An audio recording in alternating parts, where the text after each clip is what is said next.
All right, welcome back to the Project Gen X podcast. I am one of your hosts, Alan Smith, along with... About to say, did I get demoted? Am I no longer a host? I'm one of the originals. I am the other guy, Big Dave. Yeah, I haven't told you yet, but this has now become a Diana Ross and the Supremes type thing. Screw you. I'm out of here. Bye. See ya. I'm gone. We're no longer the Jackson 5. We are Michael Jackson and the Jacksons. Keep talking, little boy. It's been an interesting 2 months. This whole year has been interesting. It really has, and it's kind of, us coming back in January, I was ready for it. And I mean, I was like, no, I'm ready to get back into this. Life was not ready for us to Life was nowhere near ready for 4 episodes any of the three of us for this to happen. And honestly, part of the reason we're doing this today is because my work, I ran out of hours that I could work, and my boss looked at me and said, go home. Yeah, there you go. So this was kind of a spur of the moment. Hey, we're going to do this. And it's just kind of one of those things that it's just life. All right. Well, I'm going to us over into what we're actually talking about today. Yeah, anyway. We're looking at the... We can't jump right into a topic. We have to have at least 5 or 6 minutes of some tangent to get us into it. It's called the warm-up. It's the warm-up, yeah. It's called I haven't had a microphone in front of me in a while. I got stuff to say, damn it. Anyway. Anyway, yeah, this is a Dave topic, so... Actually, it's a wife topic. Okay. My wife... Which means it's a Dave topic, because we all know who runs that household. So. I'm not going to argue with you for fear of getting beat when I Exactly. I was actually on the phone with Alan and my wife was talking about one of the actors in this movie is going to be doing a residency at the city winery. What is he doing exactly? I have no idea. It's her thing. Okay, but that's just, I was like, it's C. Thomas Howell is going to be here at the City Winery here in Nashville, which City Winery is. I think for like chain, Yeah, it is a chain. I think he's here for like 2 months or something. Doing what though? I have no idea. I really it could be any number of things. I know you said something about that they were having like theme nights or something. Like one of them's Cobra Kai. Well, the one that my wife and her friend are going to, the theme night of that is Cobra Kai, and evidently they're having cast members from Cobra Kai that's cool. show up and like talk or whatever. There you go. They're hoping Ralph Macchio shows up, but they don't know if he will or not. Hey, it would be even cooler if Zabka was there. William Zabka shows up for that. That would be really cool. I would be more interested in meeting him. I would too. Than Ralph. Come on, we all know he's the real Karate Kid. Oh, I am not having this argument with you. It's true. Are you taking the Barney side of this argument? Barney Stinson was right, okay? I'm just going to get a T-shirt made that says Barney Stinson was right. And that's anytime somebody says anything, I'm just going to point to the shirt. That's... I want somebody to write a book of the rules. The bro code. Dude. I want a copy of the bro code. Well, you know what's so funny? Of course, we're on another tangent here. Of course, I did this. I loved that show when it was on the air, and I have not really gone back and watched any of it. Like, I catch parts of episodes here and there, because they've been in syndication. I don't really watch a whole lot of TV anymore. But what's funny is that, you know how Instagram works. You click on one thing and then you're like inundated. Well, I'm talking about like you click and you watch one reel on there, and then every time you go and open it back up again, there's more stuff that's that. Yeah, because now you've been caught by the algorithm. Right. So like I watched a couple of How I Met Your Mother like reels on there like months ago, and every time I open Instagram, all of the suggested few, it's always it's just like a barrage of How I Met Your Mother clips. So that's over the last few months, I've kind of been like, okay, what's this one? Oh, okay, I remember that. That's, type stuff without having to go back and watch 9 seasons and getting pissed off all over again. Yeah. And I just... it's been funny. It's been really funny to watch some of that stuff. And one of the recent ones was the Barney's bachelor party where Ralph Macchio and William Zabka shows up, everything, and he's doing a whole like, no, he's not the real Karate Kid. He's not, type stuff. So yeah, you're talking about Instagram. I made a vital mistake with my Instagram the other day. What did you click on? Well, I was looking. I was trying to find videos of how to vinyl wrap something. Okay. Now it's vinyl wrap. Not exactly. because I found what I was looking for and kind of figured out how to vinyl wrap a tool that I was looking at. You know, so you found what you're looking for. You're one ahead of you too now. So yeah, exactly. The problem is when you type in the word vinyl, all kinds of other things pop up. Oh yeah. And now that's all my search is women in vinyl clothing, and I'm like, no, this is not what I asked for. I was like, I did not ask for a vinyl. I was going vinyl records, but you went there, huh? No, it went there. Well, I did not ask for a vinyl fetish clothing. I don't know what I watched on there a little while back. All of the targeted ads that I get on there are for like handgun safes and like holsters. And you didn't. That's all it is. It just. And I'm like, I don't remember doing anything here that this is the reason why I'm getting all this. Maybe it's some of the people I follow. I don't know. But it's just like, what in the hell? You didn't click on anything. You talked about something with your phone. I don't know. Okay, so anyway, here's what we're talking about today. We're talking about. I'm not even a gun nut. No, that's our other friend. Yeah, but I'm just like, that's our other friend. So today's episode, we're talking about the 1983 Francis Ford Coppola movie, The Outsiders, which has the most... It has one of the most Gen X casts ever. Do we want to go ahead and start listing? I can do it off the top of my head. Hold on, let me pull up the whole... Because we got C. Thomas Howell. Hold on. We got Ralph Macchio. Let me pull up the whole cast. Yep. We've got... Patrick Swayze. You forgot Matt Dillon. Well, we got Matt Dillon. We've got Tom Cruise. We've got Rob Lowe. Yep. We've got Emilio Estevez. Yep. We have Leif Garrett. Yep. Diane Lane. Yep. We have a cameo by Tom Waits. Yes, you do. We also have a cameo from Sofia Coppola. Yes, you do. And I feel like I'm leaving somebody out of this. Hold on. Melanie Griffith was in this. Really? Uncredited. Okay, I didn't. Heather Langenkamp was in it. That was, I do remember seeing that. Uncredited. Darren Dalton was in this. You're forgetting about Darren Dalton. Darren Dalton, from the Ernest movies. He was the big fat chef. Yeah. Oh, yeah. You also know him from Hee Haw. He was on Hee Haw. Yeah.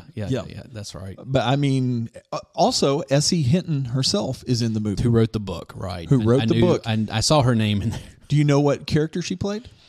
Was she the woman at the fire? No. Okay. She was the nurse that was taking care of Dally. Oh, okay. That you see her like in the reflection. Yeah. Okay. No. You actually see her face at the side of the bed, and she's the one who goes, "Where are your pants?"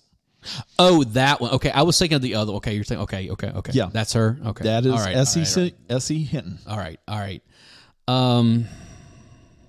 This is a movie that got made because there's a nice little at the end of it where it says thanks to, and it gives the librarian's name and some students in California. Joe Ellen Misakian was the library at the Lone Star Elementary School in Fresno, California.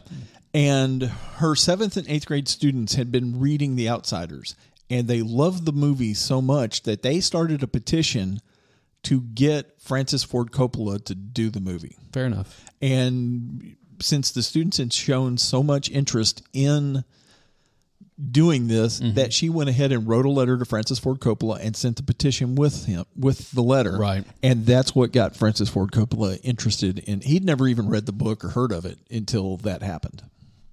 Nice. Okay, you went the extra mile on this one and read the book. I ended up reading the book, yeah. Okay, I remember when I was in high school that not my English class, but one of the other ones, that was assigned reading. It was one of the books they had to read because it's a novel. You said, was it 180 pages? It's 180 pages. It's not that long. Yeah, and I remember seeing... I knocked it off in about, I guess it's like 4 or 5 hours. Let's put it this way. But I'm a fast reader. I say it would have taken me 3 days to read that, but I would have gone and tried to find an audiobook of it before I did anything. I'll admit I have real problem concentrating when I read. And so listening to audiobooks is so much better for me. When I read, the rest of the world goes away. Yeah. Like, I read the last Harry Potter book in right at 24 hours. Fucking millennial. Which is, I think it was like 1,200 pages or something. So fucking millennial, I swear. That's a good book. Whatever. But if you're a millennial and don't know what literature is. I love to read. I don't read as much as I want to, because if I pick up a book, I'm gone until the book is over. You know, I have I think we've talked about this before. I have a very hard rule when it comes to reading. Mm-hmm. If you don't grab me in the first 30 pages, I'm done. I am never all in on a book. Like I have stopped books midway through and been like, no, fuck this book, and never gone back to them before. So it's kind of, you know, one of them is probably going to make some people mad when I say this. I have tried on 3 different occasions to read Slaughterhouse-5. That's a hard read, and though. I cannot get past the first 30 pages of it.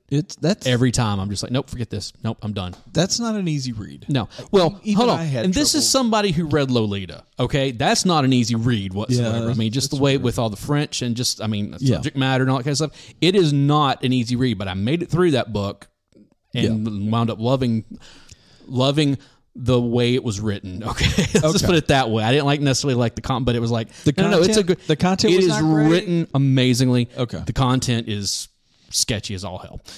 I don't care how you try to spin it. So it's anyway. Gotcha. But we're talking about the movie, The Outsiders, and I read the book because there's some differences between the movie and the book that we'll get to. Okay. So, but let me ask this. Yeah. Did the book make this interesting? The book is way more interesting than the actual movie. Okay. Okay, I guess we're getting right into it. No, tell me about the book. Tell me about the book. I'm actually pretty interested. Well, because like I said, I never read it, and I had been told that there were differences between that were fairly significant. Let's go into the background a little. If you haven't seen the movie, there are going to be spoilers coming up. So for a 40-year-old movie, but this year, 40 years this year, 40? I didn't it came realize. out in '83. Yeah, you're right. Yeah. Yep. But you know, if you haven't seen it yet, turn it off. Go watch a movie. It's something you should see, or listen to me talk about it and save your time.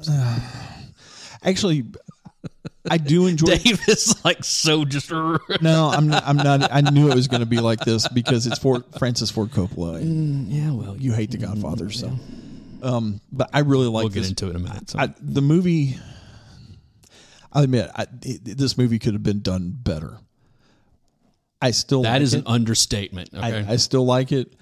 I still like Rumblefish. Rumblefish is you keep talking about that. Yeah, it's based in the same time. Well, let's get into it. This is based in '65. It's based in Tulsa, Oklahoma. Right. As is Rumblefish. Some really bad Southern accents in this, and I'm like, they're not even in the South. No, they're not in the South. It's very much middle of the country. Yeah, but basically, it's a cowboy town still in '65. But you've got the socials, which they call the socias, and you've got the wrong side. Greasers. You've got the wrong side of the track, which is the greasers, Right. which is stereotypical grease in the hair, leather jacket, that type motorcycles, of all the And it's about a group of guys that all live in the same neighborhood, but it's centered on 3 brothers whose parents have been killed. Mm-hmm. And kind of what happens in the period of a week. This all happens in about a week. That's about right. That's about right. Give or take a few days. You know, I would say it's probably a little over a week just because of a line that's dropped, but we'll get to it. So it's So you've got C. Thomas Howell, who plays basically one of 2 main characters. Yeah. There's 2 main characters, and it's C. Thomas Howell as Ponyboy, right? Which is his actual real name. It's not those are not nicknames. Those parents, their parents actually named him. Because I know in the movie when he's talking to Diane Lane, he's talking about his brother Soda Pop, and he says, "No, that's actually on his birth certificate." And actually, if you read the book, it's not Soda Pop on his birth certificate. It's actually just Soda. He's got a middle name. I can't remember what it was. But you've also got Ralph Macchio playing Johnny Cade, who is the other main character. Right. Ponyboy is the one with the 2 brothers. Yes. And basically, the socias, it starts out with Ponyboy and Johnny and Dallas, who they call Dally, basically getting together for an afternoon. They're kind of hanging out until they're going to go to the drive-in theater and sneak in. While they're in the drive-in theater, that's where they run into Cherry and her friend, Marsha. Marsha. And the way they end up talking to him is because Dallas is being a complete jerk to these girls. So this is the same in the book, is it? Same, okay. Yeah, same in the book. And it's all. That's one thing about it is that Francis Ford Coppola got with S.E. Hinton and wrote the screenplay together. She was actually on set the entire time. He was consulting with her the entire time. There are big swaths of the book that were left out of the movie that should have been in the movie that would have made it more interesting. Okay. So it's actually, even the dialogue is almost word for word. Okay. That explains. Okay. The dialogue's almost word for word from the movie to the book, including the argument between Dally and all of that. Okay. But come to find out, Cherry and Marsha were sitting in the seats at the drive-in, not in a car, because their boyfriends had decided to get drunk at the drive-thru and they weren't having it. And so they didn't have a way to get home. So, they run into 2-Bit. Right. Because Dally gets hacked off and leaves. Right. So Ponyboy, Johnny, and 2-Bit decide to walk the girls home. And when they do this, the 2 drunk boyfriends show up. Right. Going, hey, what are you doing with our girls? Blah, blah, blah. And they start, get ready to fight. And Cherry's like, no, don't fight. I don't like fights. Right. Gets in the car and leaves with them. This is all pretty in line with the movie so far. So. Well, this is all with right. This is book and movie. Right. Well, I'm just talking about general plot for both. So then 2-Bit goes somewhere, and Johnny and Ponyboy both go home. And when Ponyboy gets home, he immediately... No, they decide to go up to the empty lot. Right. And hang out and fall asleep. And don't tell his brothers where they were at. And he's supposed to be home by a certain time. And of course, didn't get home by a certain time. So when he gets home, he gets yelled at by Derry. And Derry ends up slapping him, which he's never done ever. He just lost his temper because he was tired. And Ponyboy and Johnny decide to run away. Well, they decide to go up to the park in the middle of the town and cool off, and maybe they'll go home, maybe they won't. And that's when this Mustang full of the 2 Socias had gone and picked up friends. Right. And man, my allergies are killing me. I'm having a hard time breathing today. Yeah, it's for those of you who are not around here. It's a nice rainy day in May here in Tennessee, which means that all the pollen is like coming down on everything. It's terrible. So. But the Socias show up and they start picking on Ponyboy and Johnny, and it gets to the point to where they're starting to drown Ponyboy in the fountain at the park. Right. And Johnny pulls his switchblade and kills Leif Erikson's character, Rob. Rob, yeah. And of course, it's self-defense. It's self-defense. I mean, yeah. But who's going to take the word of a greaser? Right. So they run to Buck Merrill's house to get Dally, because Dally will know how to get him out of town. Right. Well, Buck Merrill is played by Tom Waits. Right.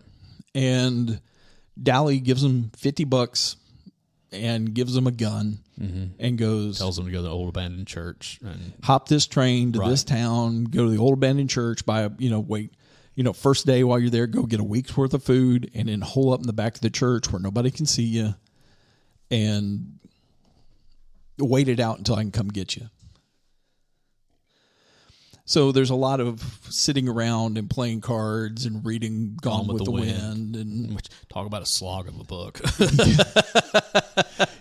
You're not wrong.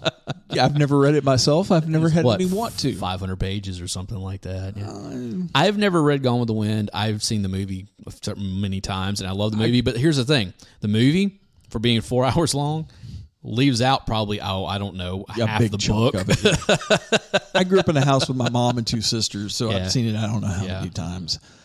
But after a few days, Dally comes to get him.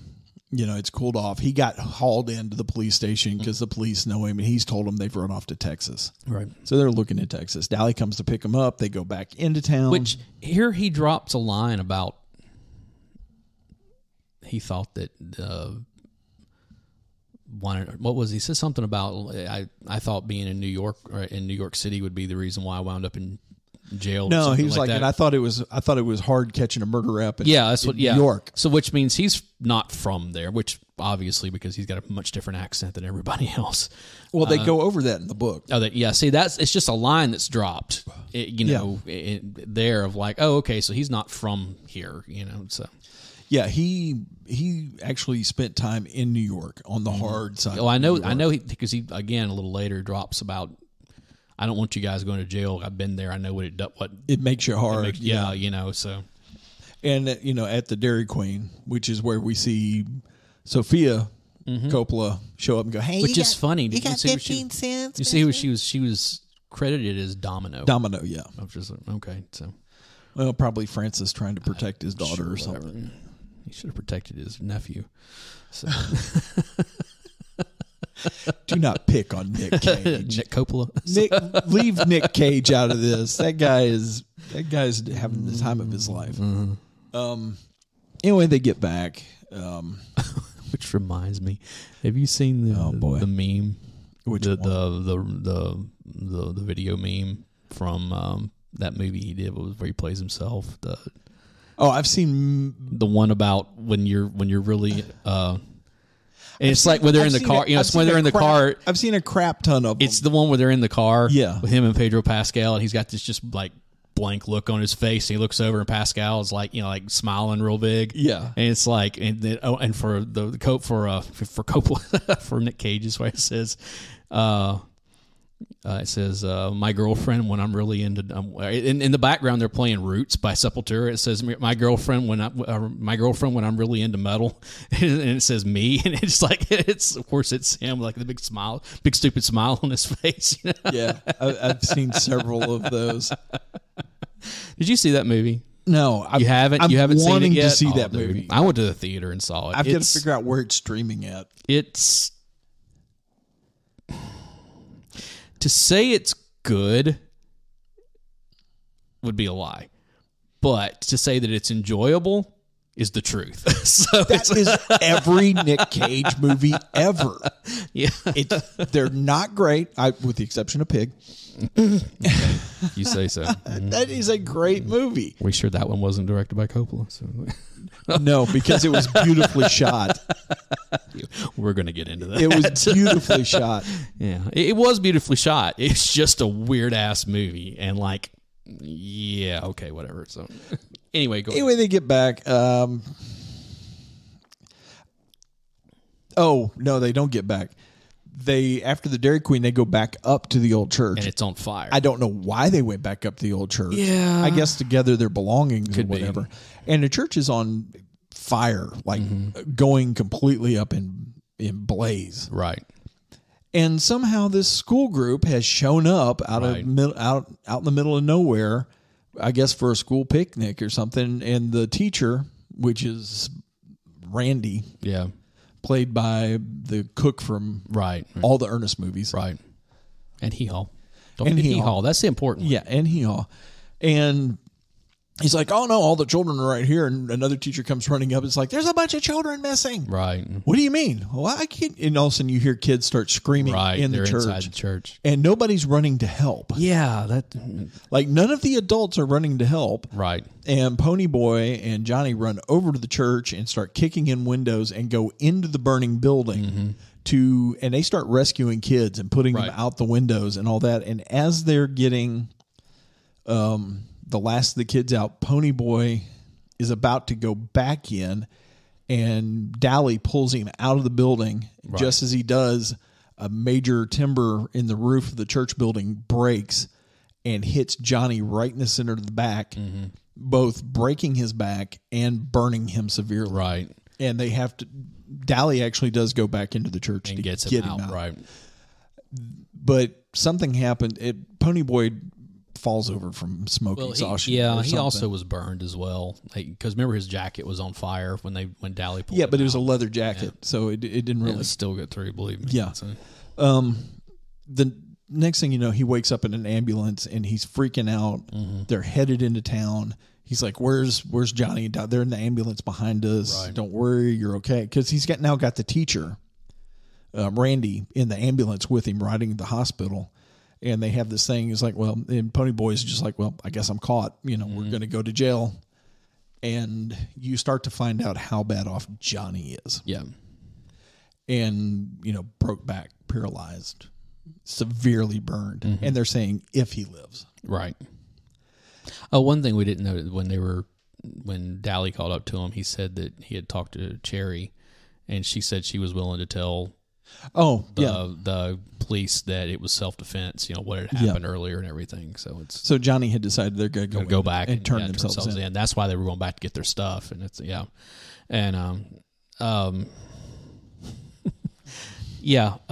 and then this hour and a half slog of a movie gets even slower. Well, because of everything that's happened. And then it really slows down.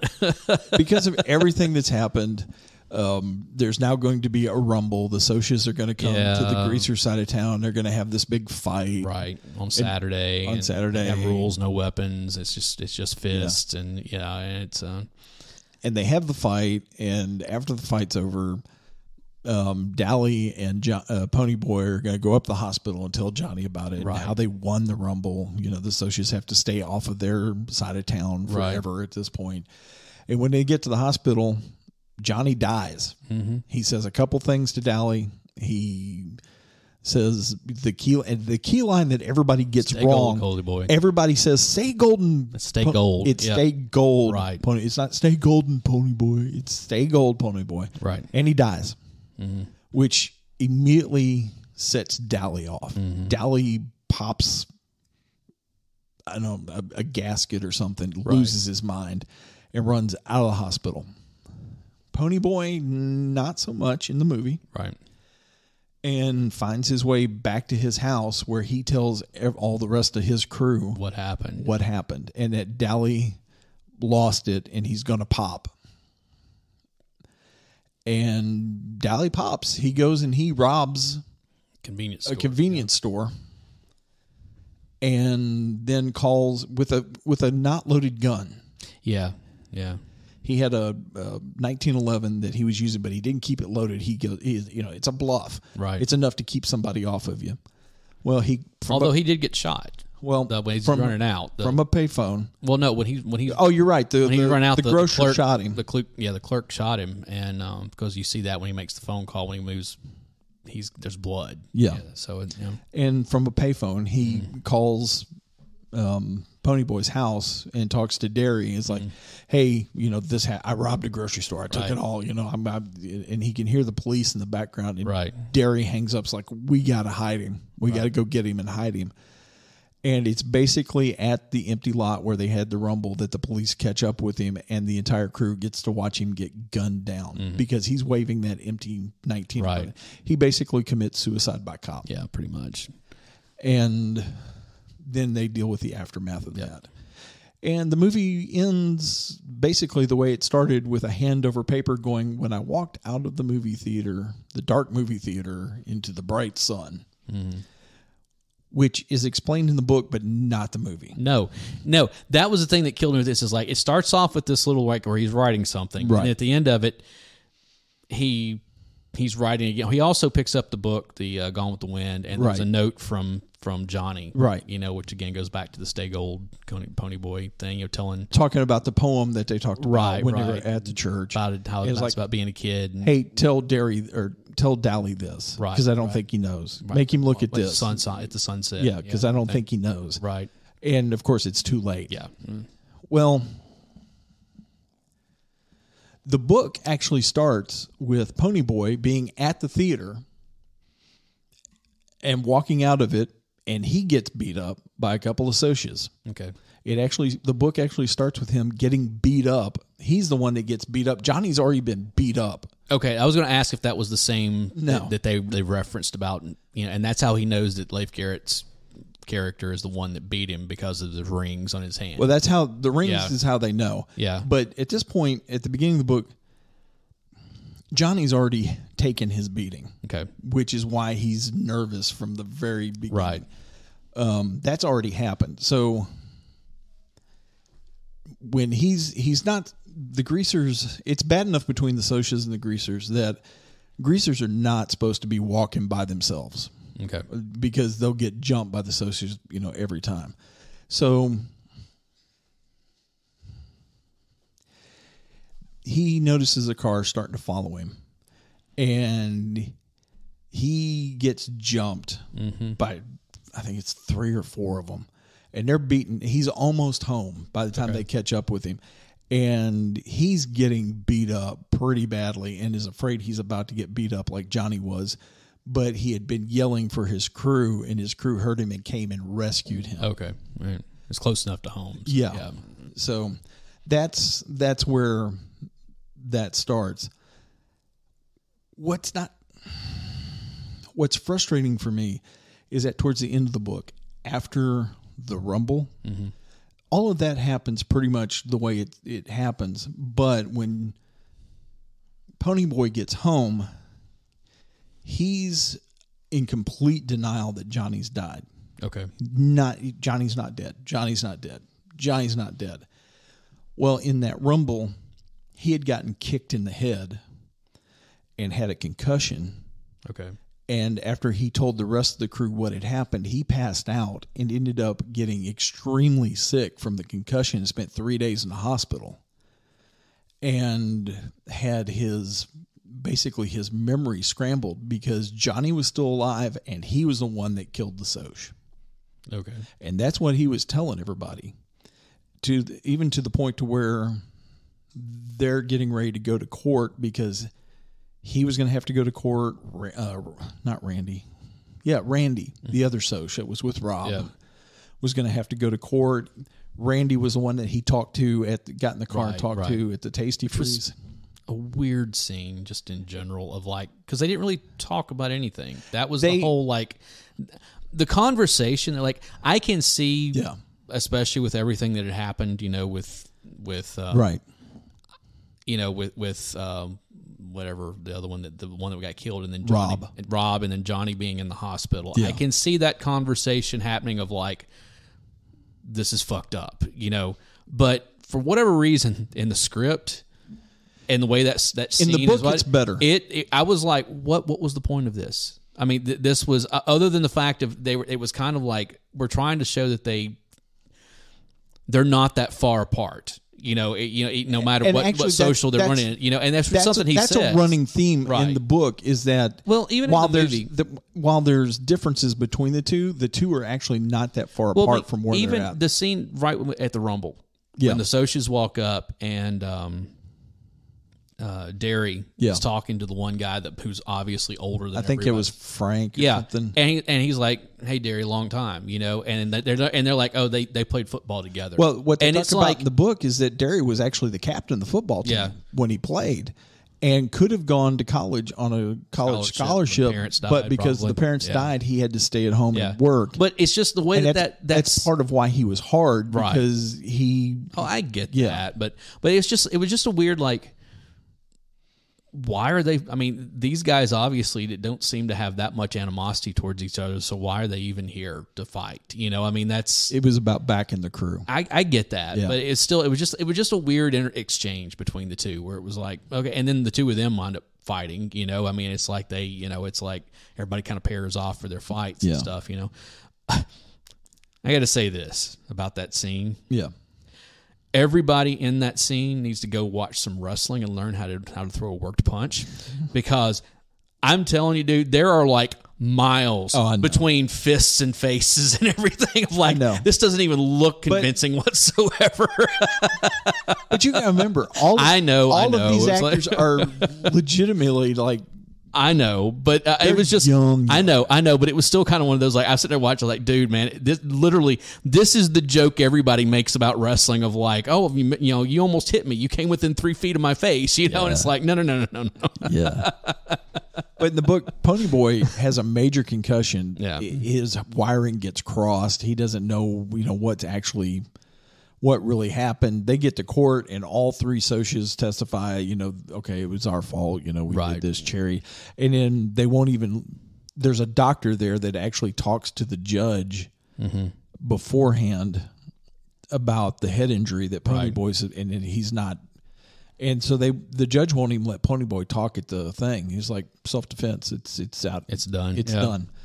Which completely surprises Ponyboy. But then you see in the aftermath about his grades drop. Right. His attitude. Yeah, they left all of this out. Because of the head injury, his grades drop. His personality changes. Right. Like it sounds like he got more than a concussion is what it sounds like. He actually, a couple of socias come walk up on him at a Tasty Freeze and start kind of harassing him a little bit. And where in the movie, when 2-Bit had broke that bottle and handed it to him, so I would never use he's like, I'd never use it. Yeah. Ponyboy's the one who jumps down off the car, breaks the bottle, and starts going after the socias. Wow. Okay. I mean, total personality change, his eating habits, he just dropping weight like crazy.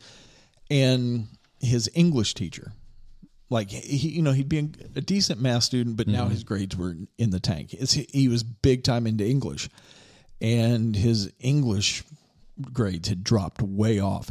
What they don't talk about in the movie is that he was actually a track star. Oh yeah, at they the never school. said anything about that. Yeah, I mean we're talking about grade A student. Derry made him work for everything. He was like, you do your homework, you do this. He was a track star, all of this. Hang on. And all of that changes after the head injury. And the English teacher, in an effort to try to help him get his grades up before the school year's over, goes, I need you to write this thing. And if you even do fairly well on it, I'll give you a C. You pass the class. And so it's him writing the story of what happened. Well, he doesn't know what to write. He can't even get. He ends up like drawing pictures. He was an art student. He just drawing, and he has this big conversation with Derry and with Soda about what happened, and kind of gets everything straightened out, and then he suddenly realizes what he wants to write. And the way the book ends, it's him going, when I walked out of the dark theater into the bright sunlight. It's him writing the whole story about what's happened over the last week. That's the reason the movie opens with that piece of paper in that line. It's why it ends with that line. Okay. But it doesn't explain it whatsoever. I like some stuff that Francis Ford Coppola does. I don't like other stuff. I think this movie could have been treated a lot better, but the fact that it has the cast in it that it does is absolutely amazing. I'm going to say something very controversial for this podcast in general. Okay. About 3/4 of the way through this movie, I said to myself, I want to see a remake. Because I was like, I think they're, and I really believe, just from watching the movie, I think there is a core story there that could be done a whole lot better than what it was done. I'm not going to disagree. Yeah. I would like, because look, that is the problem I've always had with. I hate to see this movie redone because it's now in the classic movie category, and just because of age. I mean, that's it's because of age, because of the actors, because of who did it. I mean, but the book tells the story so much better than the movie did, and I think Francis Ford Coppola tried to make an art film with this, and he shouldn't have. That's what I was going to get to. The biggest problem I've ever had with any Francis Ford Coppola movie, including The Godfather, is its style over substance. And think about it, okay? Both of those Godfather movies, it's the love affair with the mafia over what's actually happening, okay? And you realize this movie, there were 3, right? Because you said both. I have not seen the third one because everybody told me it was terrible, so I just didn't even bother with it. Plus the fact I didn't like the first two that much. So, but I'm not going to fight you over this movie. We've already fought this movie, same thing. Okay, Dracula, all style over substance. Here's something I'll tell you, and actually bringing that into it, of Dracula. I always forget that that's a Francis Ford that's Coppola. one of the last things he did. He hasn't done hardly anything since then. And that was 30 years ago. Now he restores cars and makes wine. Well, good for him. Yeah, I've honestly said one of the best things Francis Ford Coppola ever did was give us Sophia, because I love her movies. But you're never going to change my mind on the. And I think the thing with this book, especially from what you told me, or this movie, what you told me there, like leaving big, the end of it off, but they left a couple of great big chunks in the book out of the movie that should have been. Other than that, just from what you told me about the book, they tried to like basically film the book, okay, except for the parts that were left out, okay, because S.C. Hemp was on this is what I'm set. saying. Okay, they tried to make a faithful rendition, but somehow in making a faithful rendition left huge chunks of the storyline out of the movie. I have not read the book, The Godfather, because that was based on a book also. And what I have heard other people talking about, people, they, of course, there's God knows how many things written and said about The Godfather. He was pretty faithful to the book as well. Even putting some stuff in there that didn't make sense in the movie because it was in the book. Yeah.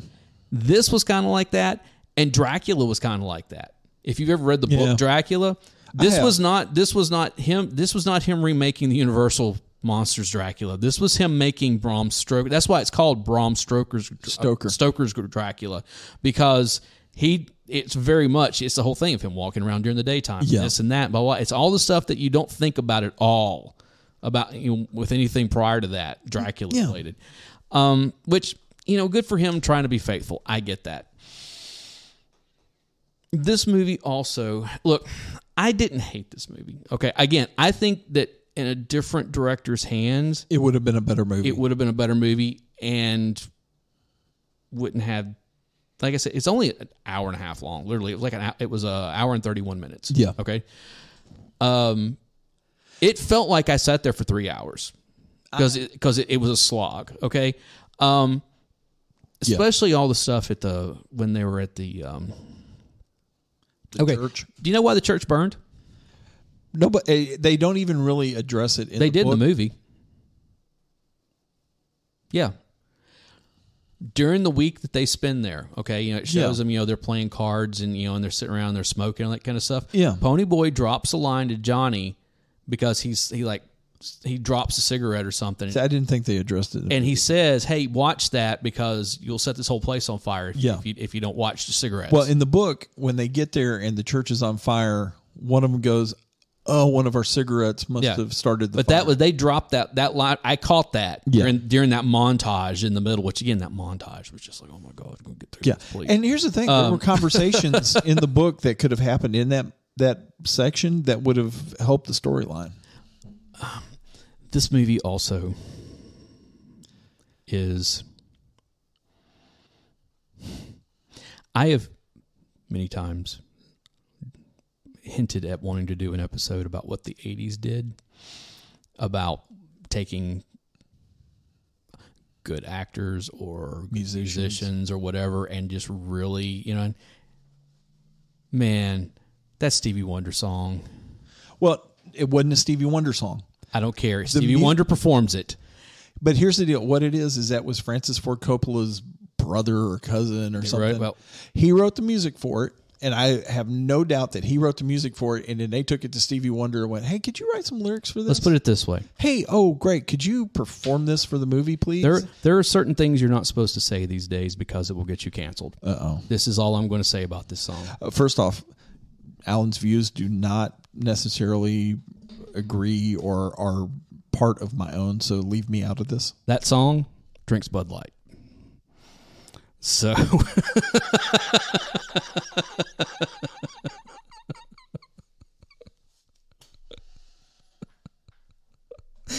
oh, it was a terrible song. Once again, Alan's views and ideas do not necessarily reflect my own, so please leave me out of it.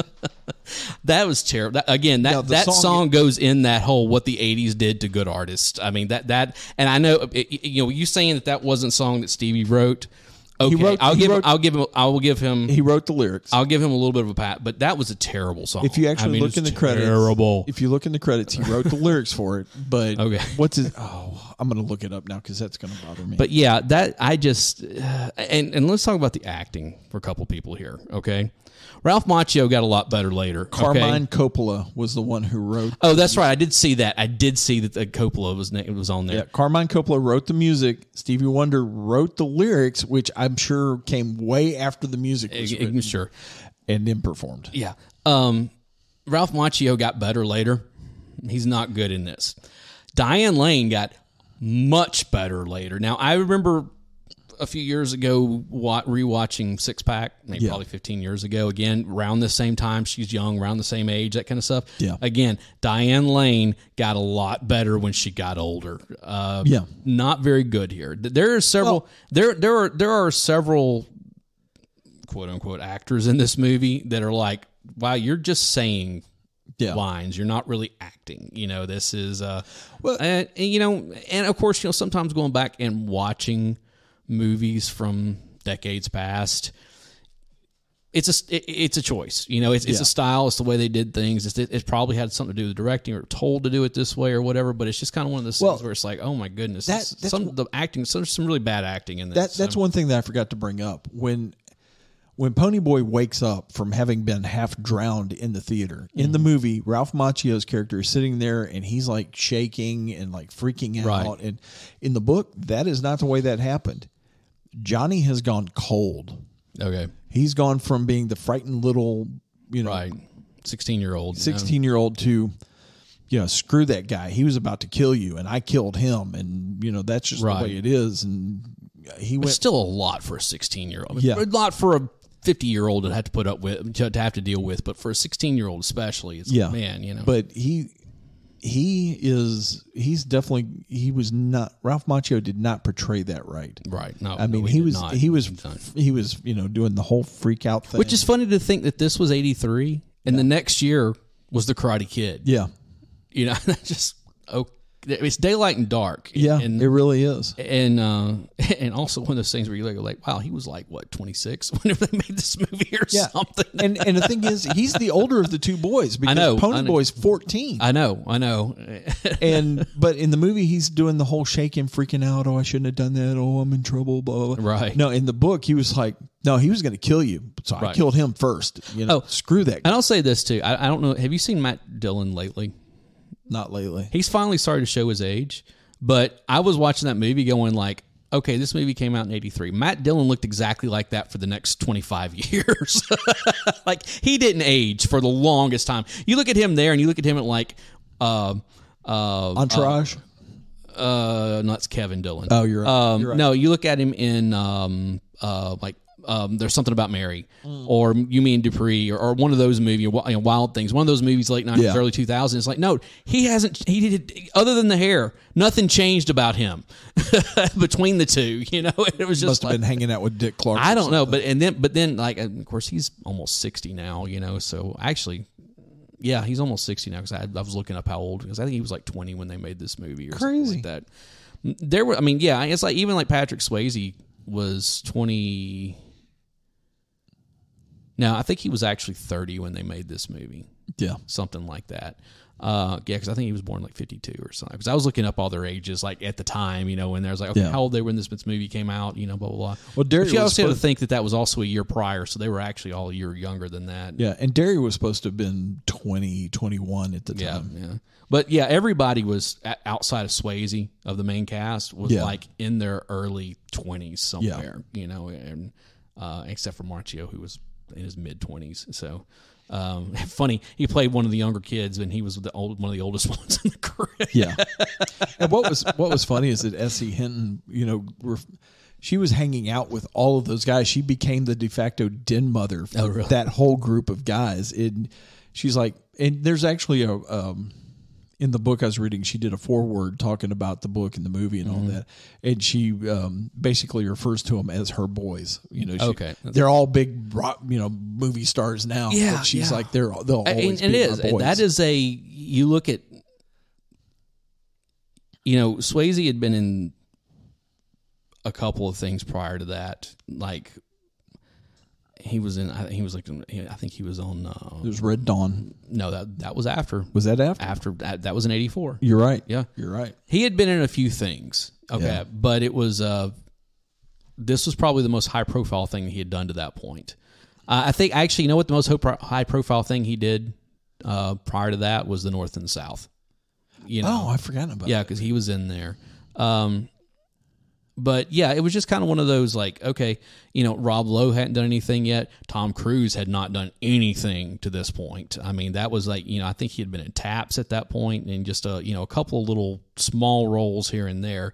Macchio had been in a couple of like, B sex comedies, up the Academy and a couple of stuff like that. Yeah. And, and so it was one of those things. This really was a launching point. And, even Emilio Estevez hadn't done anything that really put him on the map to this point. You know what his first one was? 1979.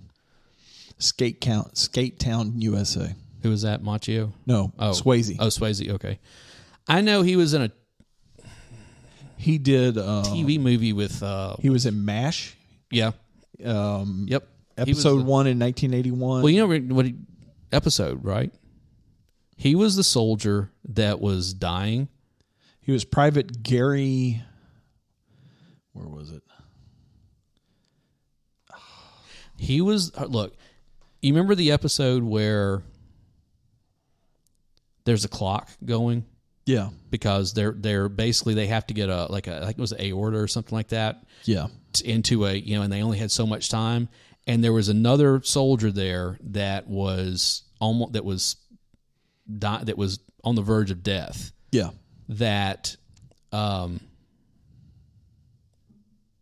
matched, it was a blood type match or whatever it was. That was Patrick Swayze. Remember, because it was him walking around just kind of like talking to other people, other soldiers who were dying as type stuff, like their spirits were talking. That was Patrick Swayze. Yeah. Yeah.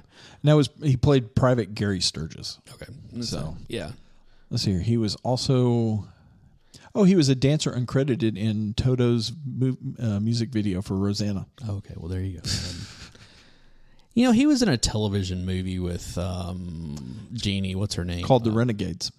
Is that what with Barbara Eden? I think so. Yeah, and because I know he was like the bad guy in it. No, that was a TV series, six episodes. Okay, did you ever see The Outsiders TV show? No. It was on Fox in 1990. I went and I looked at like the cast, because I remember like the guy that played Ponyboy was, I can't remember his name. He was on Evening Shade. I don't even remember the Burt Reynolds. Right, him and Mary Lou Henner. Right, yeah. He played his son. Okay, that guy played Ponyboy. He's been in a few things. He's been here recently. He's been on the Connors. But yeah, he played Ponyboy. I saw that David Arquette was on that show. I was going through it was only like 13 episodes or something like it ran for like one season from like March to July of 1990. It's only a 180-page book. How are you going to do a TV and it was series basically the book, like them doing it over whatever. Yeah. And there were several other people that like, oh look, there's so and so. Oh look, there so and so was in this, type stuff where it was like, okay, that's small roles before they were big, type things. I remember watching it because it came on Sunday nights on Fox. It was like, are they early, like 6 o'clock or whatever? It was like one of the early, or maybe it was for Saturday night. I don't remember. But it was. I remember like watching it, and then it was just gone, and it never came back. That was kind of the tail end of all that. The first wave of baby boomer nostalgia that we had to endure. And so this story is definitely a baby boomer story. Very much so. But it's very much a Gen X cast. Yes. It's kind of like what we talked about with Stand By Me. Yeah. Very Gen X cast, but it's a baby boomer story, which is the reason why we wound up cutting it from our list of things to do for Retro Summer last year, because we're like, No, that would be like us doing Forrest Gump, because it's just baby boomer porn is all it is. So it's just like I didn't even mention The Big Chill. Oh yeah, and there's that too. Yeah, don't get me started on that movie.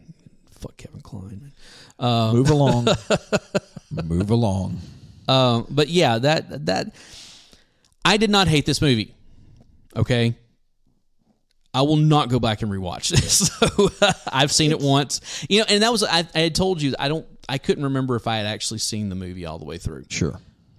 I came to the conclusion I had never seen the movie from beginning to end, but I have seen all of this movie in bits and pieces over the last 40 years. Last night when I watched it was the first time I've sat down and watched it from beginning to end. It's one of those movies that I go back to maybe a couple times a decade. Yeah, I'm not going to go back to this. And Rumblefish is kind of the same way.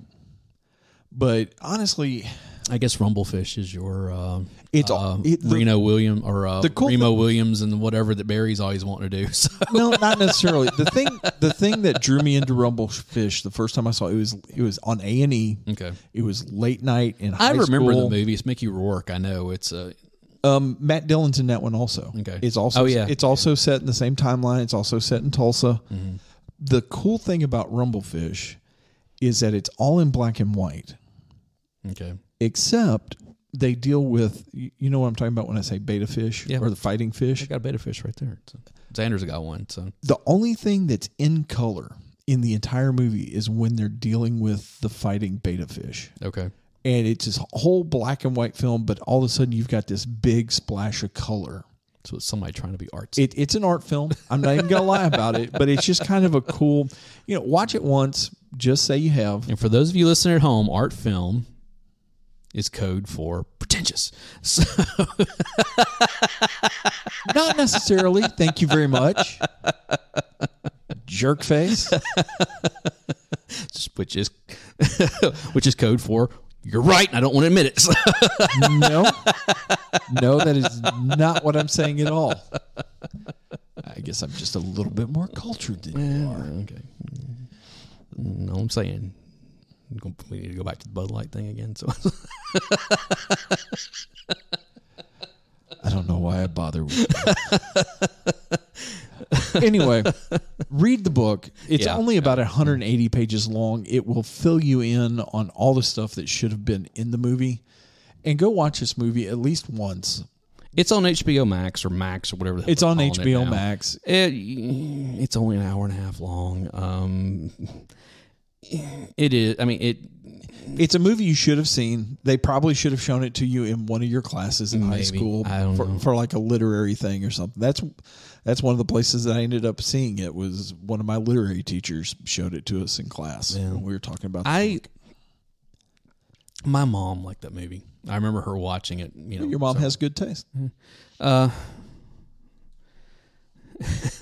Sometimes, yeah, she did. So you've mentioned all the other movies that you went to go watch. Mom, I know. It's a lot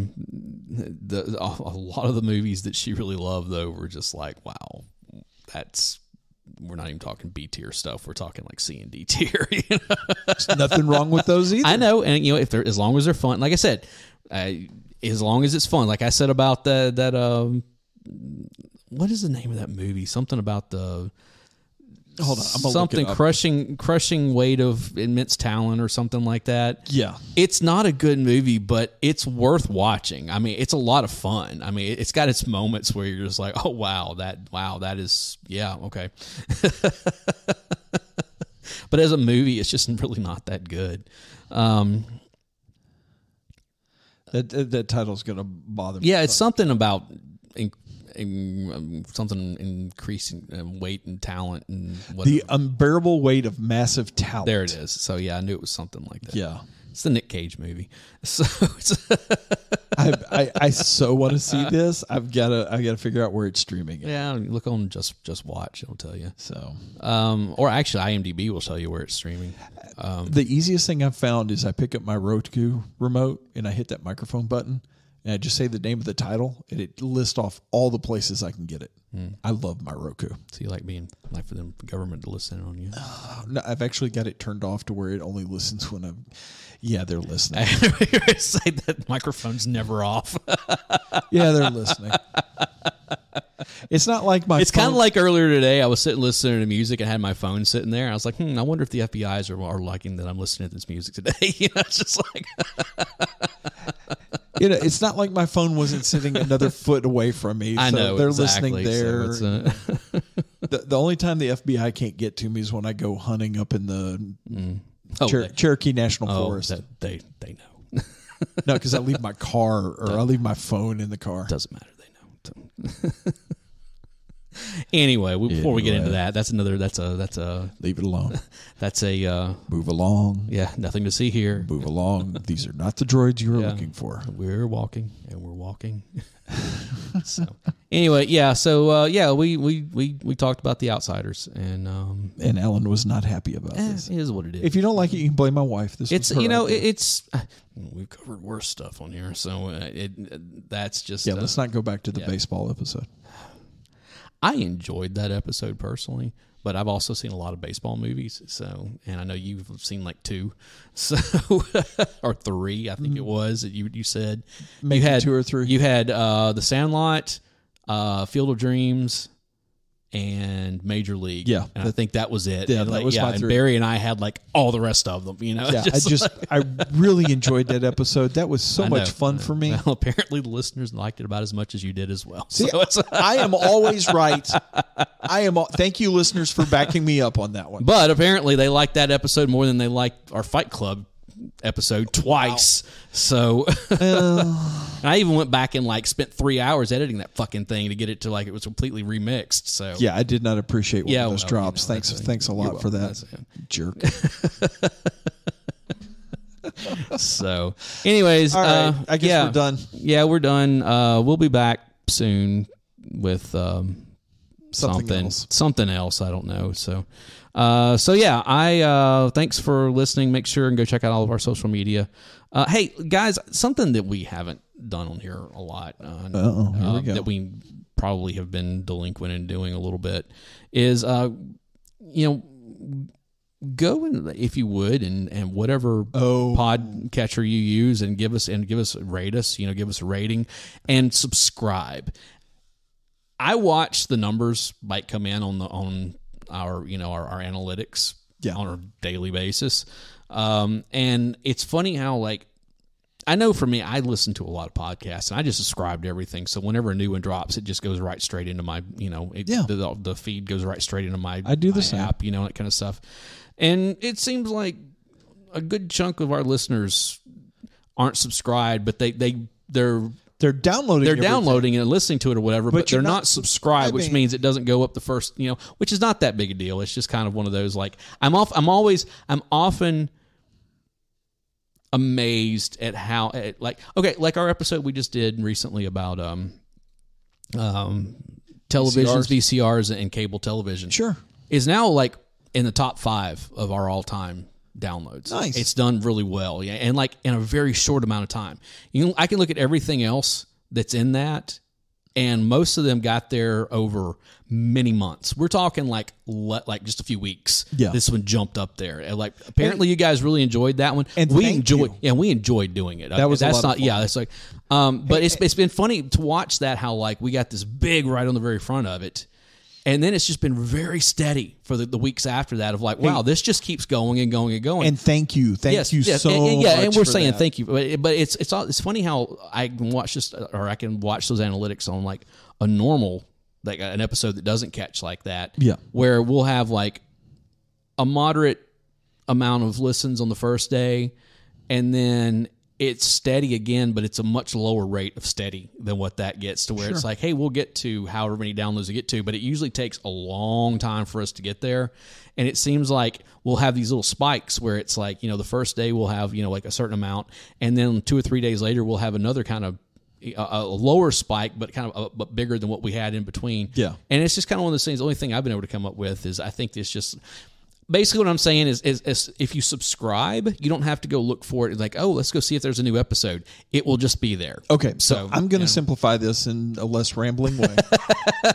I can't do anything in a less rambling way. So, and I haven't even hit my coffee level yet. So do us a favor, guys. First off, wherever you're listening to us at, whether it's iTunes or Podcaster or Apple seems to be our number one where people get us from. Okay. Overcast, which is what I use, is in the top 3 or 4. I'm using Podcast Guru. That's what I use for mine. Podverse is also out there. Podverse is one of them that Google is one that we get a lot of. Okay. A lot. So, guys, we need you to go do us a favor. Make sure you're subscribed, not just downloading it. Subscriptions actually help our ratings and numbers and all that.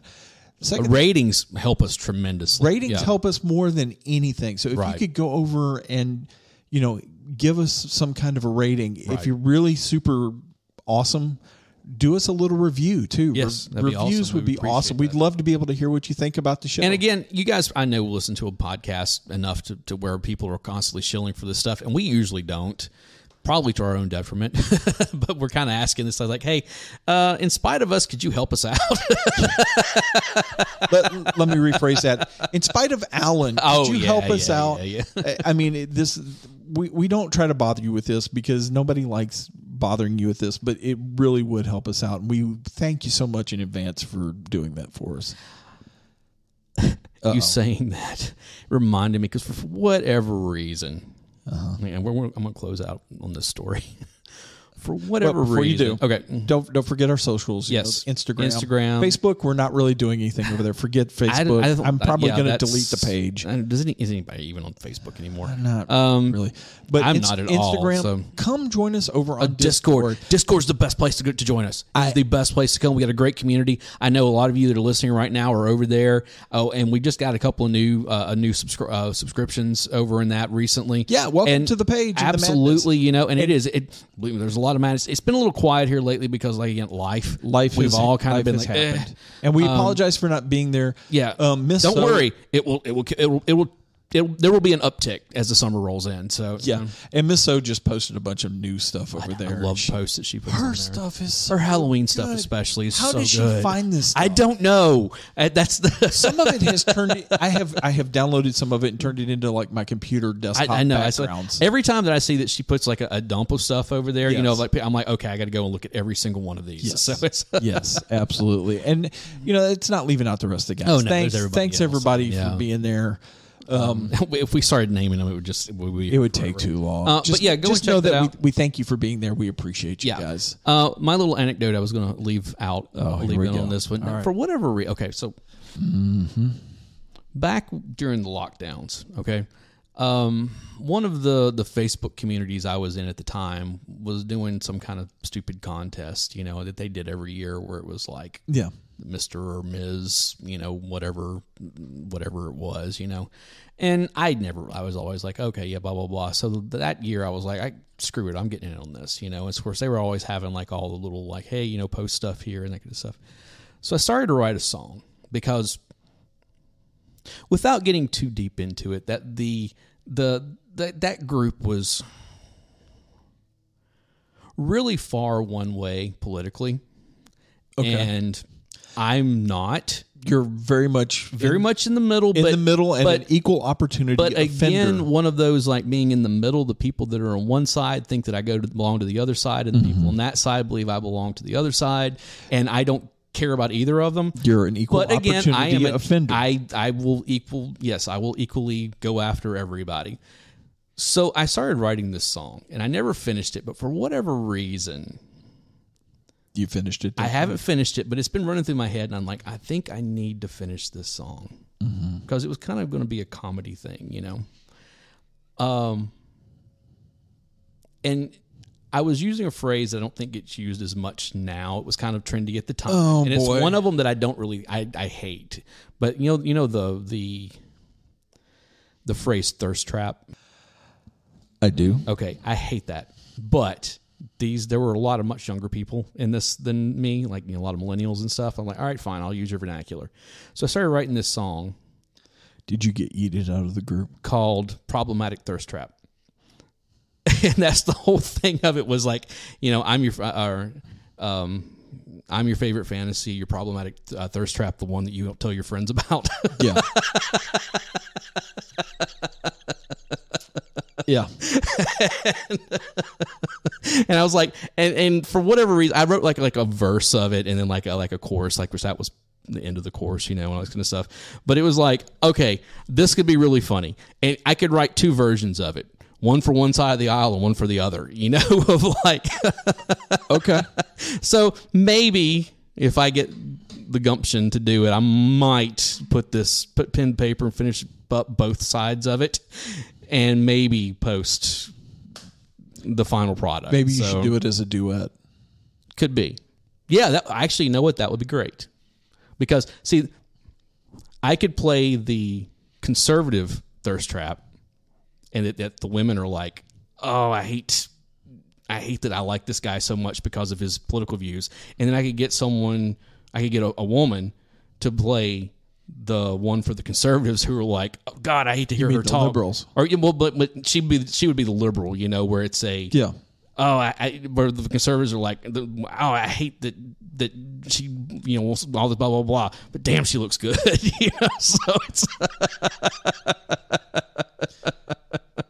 And welcome to this little moment of how Alan's mind works. You do not want to know how my mind works. This is, no. I have to live here. No one else should be forced to do that. So. But yet here we are. Yeah, write it face to face. Write it with silver spoon. Write it as a duet so they can sing it to each other. There you go. So anyways, on that note, I am Alan Smith. I'm the other guy, Big Dave. And we will see you again soon. See ya.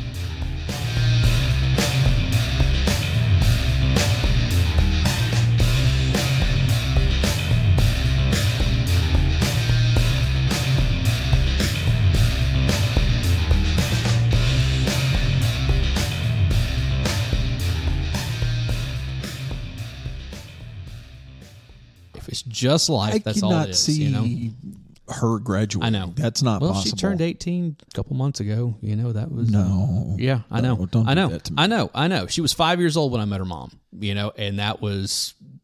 And now the fact that she's 18, I'm like, no, that's not right. She's still this tall in my mind. No, she's not. She's taller than I am now. So everybody is taller than you. Look. That's still tall for a woman to be taller than me. I mean, I'm 5'8". I mean, that's like, 5'5". I'm 5'8". And let's put it this way. If your skin was blue, you'd be a Smurf. Whatever. What's funny with that, it's a complete side note here. Globally, I'm actually a little above average. In the U.S., I'm slightly below average. So many comments I could make. I mean, it's just like, about being slightly above average. It is. It's like, I think for the world, for a man, it's like 5'7.5" or something like that.